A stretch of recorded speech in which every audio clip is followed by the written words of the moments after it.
হে everyone, আমি Bidisha Roy. Welcome back to my new mini blog. আজকে চলে এসেছি আমার একটা ওয়েডিং গেস্ট লুক নিয়ে। ওয়েডিংয়ে অ্যাজ আ গেস্ট তোমরা কীরকমভাবে সাজবে বা কীরকম কী সাজলে দেখতে ভালো লাগবে সেরকমই একটা লুক নিয়ে আজকে দেখাবো। তো এনার দেখো চোখের নিচে একটা প্রবলেমেটিক এরিয়া রয়েছে, তার জন্য আমরা স্কিন প্রিপারেশনটা অনেকক্ষণ ধরে করেছি।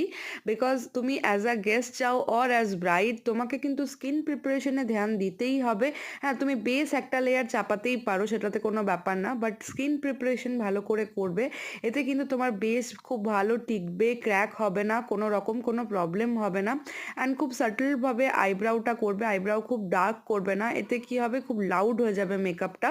তো সেদিকে একটু ধ্যান দেবে। তো লুকটা ভালো লাগলে অতি অবশ্যই তোমরা কিন্তু আমাকে কমেন্টে জানাবে। যেহেতু এনার লুকটা আমরা সাটল রাখার চেষ্টা করেছি, তাই হেয়ারটাকে ওপেনের মধ্যেই ক্রিম করে খুলে রাখা হয়েছে।